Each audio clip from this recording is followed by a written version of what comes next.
ॐ नमस्तुभ्यं महामन्त्रदायिने शिवरूपिणे ब्रह्मज्ञानप्रकाशाय संसारदुःखतारिणे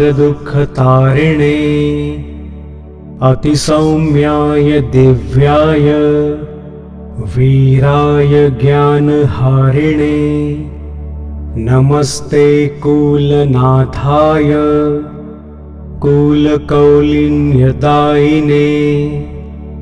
शिवतत्त्वप्रबोधाय ब्रह्मतत्त्वप्रकाशिने नमस्ते गुरुवे तुभ्यं साधकाभयदायिने अनाचाराचारभावबोधाय भक्तहेतवे भावभावविनिर्मुक्ताय मुक्तिदात्रे नमो नमः। नमस्ते शम्भवे तुभ्यं दिव्यभावप्रकाशिने ज्ञानानन्दस्वरूपाय विभवाय नमो नमः। शिवाय शक्तिनाथाय सच्चिदानन्दरूपिणे कामरूपाय कामाय कालकेलिकलात्मने कुलपोजोपदेशाय कुलाचारस्वरूपिणे आरक्तलसच्चक्तये समभागविभूतये नमस्ते तु महेशाय नमस्तेस्तु नमो नमः। इदं स्तोत्र पठे नित्यं साधको गुरुदिमुखः प्रातरुत्थाय देवेशि ततो विद्या प्रसीदति। ॐ नमस्तुभ्यं महामन्त्रदायिने शिवरूपिणे ब्रह्मज्ञानप्रकाशाय संसारदुःखतारिणे अतिसौम्याय दिव्याय वीराय ज्ञानहारिणे नमस्ते कुलनाथाय कुलकौलिन्यदायिने शिवतत्त्वप्रबोधाय ब्रह्मतत्त्वप्रकाशिने नमस्ते गुरुवे तुभ्यं साधकाभयदायिने अनाचाराचारभावबोधाय भक्तहेतवे भावभावविनिर्मुक्ताय मुक्तिदात्रे नमो नमः। नमस्ते शम्भवे तुभ्यं दिव्यभावप्रकाशिने ज्ञानानन्दस्वरूपाय विभवाय नमो नमः। शिवाय शक्तिनाथाय सच्चिदानन्दरूपिणे कामरूपाय कामाय कालकेलिकलात्मने कुलपोजोपदेशाय कुलाचारस्वरूपिणे आरक्तलसच्चक्तये समभागविभूतये नमस्ते तु महेशाय नमस्तेस्तु नमो नमः। इदं स्तोत्र पठे नित्यं साधको गुरुदिमुखः प्रातरुत्थाय देवेशि ततो विद्या प्रसीदति। ॐ नमस्तुभ्यं महामन्त्रदायिने शिवरूपिणे ब्रह्मज्ञानप्रकाशाय संसारदुःखतारिणे अतिसौम्याय दिव्याय वीराय ज्ञानहारिणे नमस्ते कुलनाथाय कुलकौलिन्यदायिने शिवतत्त्वप्रबोधाय ब्रह्मतत्त्वप्रकाशिने नमस्ते गुरुवे तुभ्यं साधकाभयदायिने अनाचाराचारभावबोधाय भक्तहेतवे भावभावविनिर्मुक्ताय मुक्तिदात्रे नमो नमः। नमस्ते शम्भवे तुभ्यं दिव्यभावप्रकाशिने ज्ञानानन्दस्वरूपाय विभवाय नमो नमः।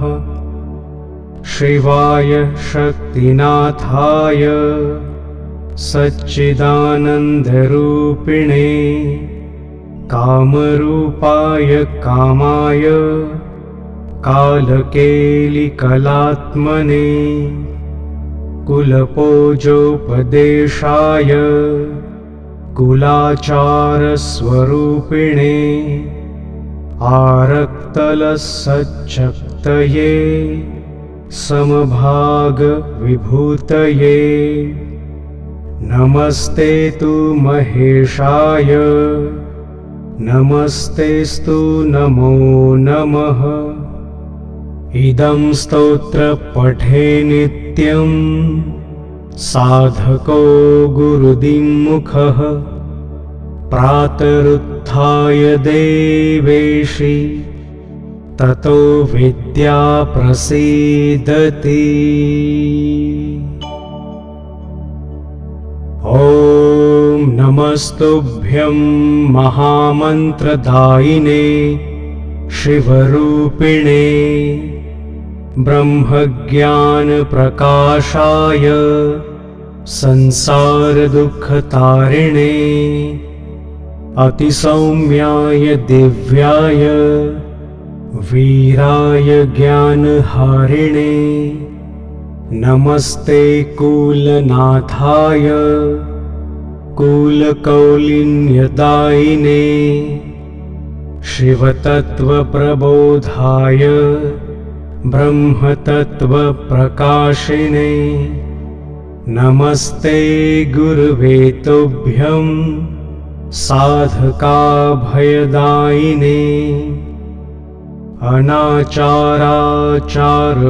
अनाचाराचारभावबोधाय भक्तहेतवे भावभावविनिर्मुक्ताय मुक्तिदात्रे नमो नमः। नमस्ते शम्भवे तुभ्यं दिव्यभावप्रकाशिने ज्ञानानन्दस्वरूपाय विभवाय नमो नमः। शिवाय शक्तिनाथाय सच्चिदानन्दरूपिणे कामरूपाय कामाय कालकेलिकलात्मने कुलपोजोपदेशाय कुलाचारस्वरूपिणे आरक्तलसच्चक्तये समभागविभूतये नमस्ते तु महेशाय नमस्तेस्तु नमो नमः। इदं स्तोत्र पठे नित्यं साधको गुरुदिङ्मुखः प्रातरुत्थाय देवेशि ततो विद्या प्रसीदति। ॐ नमस्तुभ्यं महामन्त्रदायिने शिवरूपिणे ब्रह्मज्ञानप्रकाशाय संसारदुःखतारिणे अतिसौम्याय दिव्याय वीराय ज्ञानहारिणे नमस्ते कुलनाथाय कुलकौलिन्यदायिने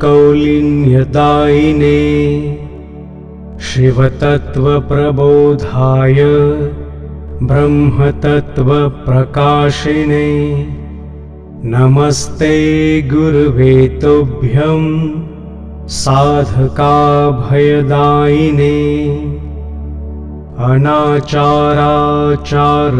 अनाचाराचारभावबोधाय भक्तहेतवे भावभावविनिर्मुक्ताय मुक्तिदात्रे नमो नमः। नमस्ते शम्भवे तुभ्यं दिव्यभावप्रकाशिने ज्ञानानन्दस्वरूपाय विभवाय नमो नमः। शिवाय शक्तिनाथाय सच्चिदानन्दरूपिणे कामरूपाय कामाय कालकेलिकलात्मने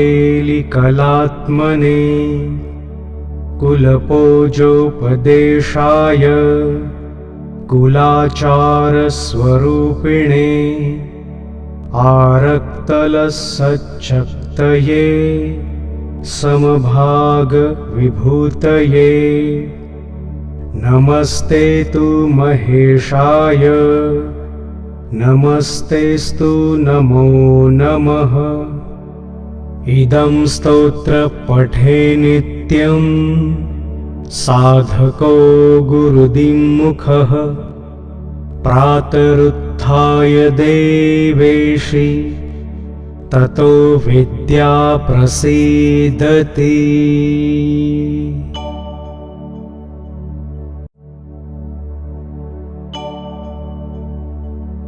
ॐ नमस्तुभ्यं महामन्त्रदायिने शिवरूपिणे ब्रह्मज्ञानप्रकाशाय संसारदुःखतारिणे अतिसौम्याय दिव्याय वीराय ज्ञानहारिणे नमस्ते कुलनाथाय कुलकौलिन्यदायिने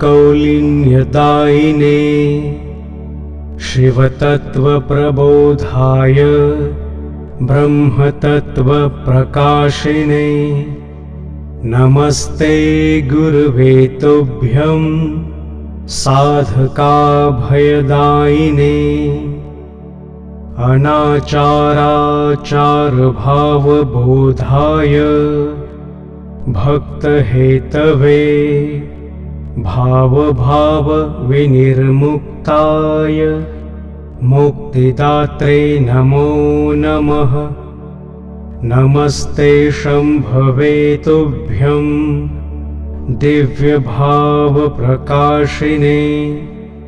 ज्ञानानन्दस्वरूपाय विभवाय नमो नमः।